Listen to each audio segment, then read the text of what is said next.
Hi everyone, welcome back to my YouTube channel. ಎಲ್ಲರಿಗೂ ಗೌರಿ ಗಣೇಶ ಹಬ್ಬದ ಶುಭಾಶಯಗಳು. ನಾವಿವತ್ತು ಗೌರಿ ಹಬ್ಬನ ಸೆಲೆಬ್ರೇಟ್ ಮಾಡ್ತಾ ಇದ್ದೀವಿ, ಅದು ನಮ್ಮ ಅಮ್ಮನ ಮನೇಲಿ.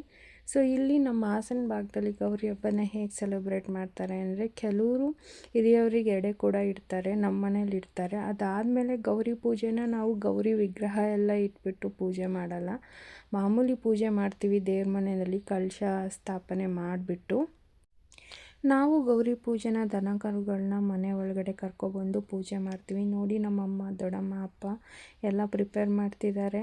ನಮ್ಮ ಅಜ್ಜಿ ರಂಗೋಲಿ ಹಾಕ್ತಾ ಇದ್ದಾರೆ ಪೂಜೆ ಮಾಡೋಕ್ಕೆ. ನಮ್ಮಪ್ಪ ರೆಡಿಯಾಗಿದ್ದಾರೆ ನಮ್ಮ ಮನೆ ಗೌರಿನ ಮನೆ ಒಳಗಡೆ ಕರ್ಕೊಂಬರೋಕ್ಕೆ.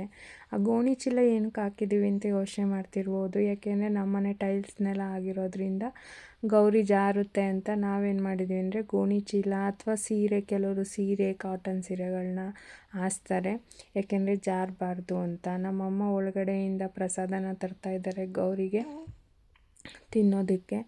ನಮ್ಮ ಅಜ್ಜಿ ಇಲ್ಲಿ ರಂಗೋಲಿ ಬಿಡಿಸ್ತಾ ಇದ್ದಾರೆ. ನಾವು ಇಲ್ಲಿ ಹಳ್ಳಿನಲ್ಲಿ ದನ ಕರುಗಳನ್ನ ದೇವರ ರೂಪದಲ್ಲೇ ಕಾಣ್ತೀವಿ.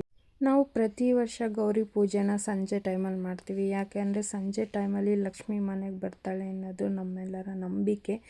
ನಾವು ದನ ಕರುಗಳನ್ನ ತೋಟದಿಂದ ಮನೆ ಹತ್ರ ಕರ್ಕೊಬರ್ಬೇಕಾದ್ರೆ ಲಕ್ಷ್ಮಿ ಬಾಲದಲ್ಲಿ ಬರ್ತಾಳೆ ಅನ್ನೋದು ನಮ್ಮ ಹಿರಿಯರ ನಂಬಿಕೆ. ಸಂಜೆ ಅಂದರೆ 5:30 6 ಗಂಟೆ ಒಳಗಡೆ ಈ ಗೌರಿ ಪೂಜೆನ ಮಾಡ್ತೀವಿ. ನಿಮಗೆಲ್ಲ ಗೊತ್ತಿದೆ, ಎಲ್ಲ ಮುಕ್ಕೋಟಿ ದೇವತೆಗಳು ಈ ಕಾಮಧೇನುನಲ್ಲೇ ಇರ್ತಾರೆ. ಕಾಮಧೇನು ಆಶೀರ್ವಾದ ಮಾಡಿದರೆ ಎಲ್ಲ ದೇವತೆಗಳ ಆಶೀರ್ವಾದ ತಗೊಂಡಂಗೆ ಅಂತ ನಮ್ಮಮ್ಮ ಅಪ್ಪ ಆಗಲಿ, ನಮ್ಮ ಅಜ್ಜಿ ತಾತ ಆಗಲಿ, ಅವ್ರದ್ದು ಬಲವಾದ ನಂಬಿಕೆ. ಹಾಗಾಗಿ ನಾವು ಗೌರಿ ಹಬ್ಬದ ದಿನ ಗೌರಿ ಪೂಜೆನ ಸಂಜೆ ಮಾಡ್ತೀವಿ. ಅದ್ರ ಜೊತೆ ನಾವು ಹಿರಿಯವ್ರಿಗೆ ಎಡೆ ಕೂಡ ಇಡ್ತಾರೆ ನಮ್ಮಪ್ಪ ಅಮ್ಮ. ನಮ್ಮಪ್ಪ ಅಂತೂ ಫುಲ್ ಖುಷಿಯಾಗಿದ್ದಾರೆ ಪೂಜೆ ಮಾಡೋ ಟೈಮಲ್ಲಿ. ನಮ್ಮ ದೊಡ್ಡಮ್ಮ ಹೆಲ್ಪ್ ಮಾಡ್ತಿದ್ದಾರೆ ನಮ್ಮಮ್ಮಂಗೆ ಪೂಜೆ ಮಾಡೋಕ್ಕೆ. ನಮ್ಮದು ಕೂಡು ಕುಟುಂಬ ಆಗಿರೋದ್ರಿಂದ ನಮ್ಮಮ್ಮ, ದೊಡ್ಡಮ್ಮ, ಅಪ್ಪ, ನನ್ನ ತಮ್ಮ, ನನ್ನ ತಮ್ಮನ ವೈಫು. ಇವಾಗ ನನ್ನ ತಮ್ಮಂಗೆ ಒಬ್ಬಳು ಪುಟ್ಟು ಪಾಪು ಇದ್ದಾಳೆ. ನನ್ನ ಸಿಸ್ಟರಿಂದ ಬಂದು ಬಾಣಂತನಕ್ಕೆ ಹೋಗಿದ್ದಾರೆ ಅವರವರಿಗೆ. ನನಗೂ ಕೂಡ ಪುಟ್ಟು ಮಗಳಿದ್ದಾಳೆ, 2 ತಿಂಗಳು ಮಗಳು. ಸೊ ನಾನು ಕೂಡ ಬಾಣಂತನದಲ್ಲಿ ಇದ್ದೀನಿ. ನಮ್ಮಮ್ಮ ಪೂಜೆ ಮಾಡ್ತಿದ್ದಾರೆ, ಸೊ ನಾನು ವಿಡಿಯೋ ಕ್ಯಾಪ್ಚರ್ ಮಾಡ್ತಾಯಿದ್ದೀನಿ. ನಮ್ಮಪ್ಪ ನಗ್ತಾ ಇದ್ದಾರೆ, ನನ್ನ ಮಗಳು ವಿಡಿಯೋ ಕ್ಯಾಪ್ಚರ್ ಮಾಡ್ತಿದ್ದಾಳೆ ಅಂತ. ನಮ್ಮಮ್ಮ ಭಕ್ತಿಯಿಂದ ಪೂಜೆ ಮಾಡ್ತಿದ್ದಾರೆ. ಗೌರಿ ಹಬ್ಬಕ್ಕೆ ಸ್ಪೆಷಲ್ ಸ್ವೀಟ್ ಅಂದರೆ ಒಬ್ಬಟ್ಟು ಮಾಡಿದ್ರೆ ಗೌರಿ ಹಬ್ಬ ಕಂಪ್ಲೀಟೇ ಆಗಲ್ಲ.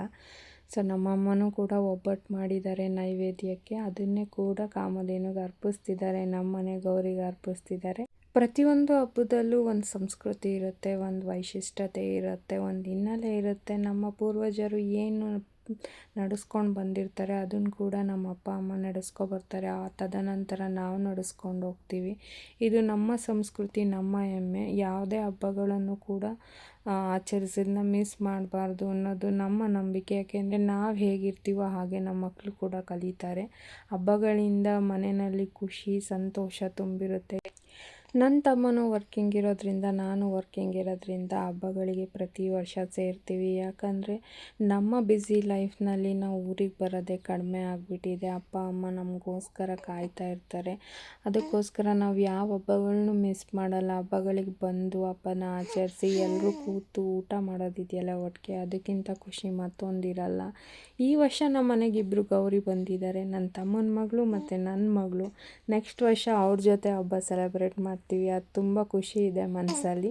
ಇವಾಗ ನಮ್ಮ ಅಜ್ಜಿ ಪೂಜೆ ಮಾಡ್ತಿದ್ದಾರೆ, ನಮ್ಮ ದೊಡ್ಡಮ್ಮ ಪೂಜೆ ಮಾಡಾಯಿತು, ಅಮ್ಮ ಪೂಜೆ ಮಾಡಾಯಿತು, ನನ್ನ ತಮ್ಮನೂ ಪೂಜೆ ಮಾಡಾಯಿತು. ಇವಾಗ ನೆಕ್ಸ್ಟು ಪ್ರಸಾದ ಏನು ಇಟ್ಟಿದ್ದೀವಿ ಅದನ್ನು ನಮ್ಮ ಗೌರಿಗೆ ಅರ್ಪಿಸ್ಬೇಕು. ನಮ್ಮ ದೊಡ್ಡಮ್ಮ ಎಲ್ಲ ಪೂಜಾ ಇದನ್ನು ತೊಗೊಂಡು ಹೋಗ್ತಾ ಇದ್ದಾರೆ. ಈಗ ನಮ್ಮಪ್ಪ ಕೂತ್ಕೊಳ್ತಾ ಇದ್ದಾರೆ ಗೌರಿಗೆಲ್ಲ ಪ್ರಸಾದನ ತಿನ್ಸೋಕ್ಕೆ. ನೋಡಿ, ನಮ್ಮನೆ ಗೌರಿ ಎಷ್ಟು ಸಂತೃಪ್ತಿಯಿಂದ ತಿಂತಾ ಇದ್ದಾಳೆ ಪ್ರಸಾದನ. ನಮ್ಮಮ್ಮ ತಾಳಿ ಆಶೀರ್ವಾದನ ತಗೊಂಡ್ರು.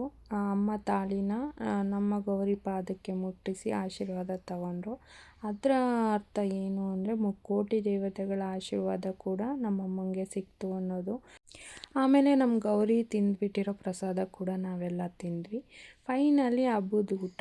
ಅಮ್ಮ ತುಂಬ ಸ್ಪೆಷಲ್ ದೋಸೆ, ಒಬ್ಬಟ್ಟು ಮತ್ತು ಕೋಸಂಬರಿ, ಪಲಾವ್, ಅನ್ನ ಸಾಂಬಾರೆಲ್ಲ ಮಾಡಿದರು. ಫೈನಲಿ ಎಲ್ಲರೂ ಒಟ್ಟಿಗೆ ಊಟ ಮಾಡಿ ಇವತ್ತಿನ ಹಬ್ಬನ ಮುಗಿಸ್ತೀವಿ.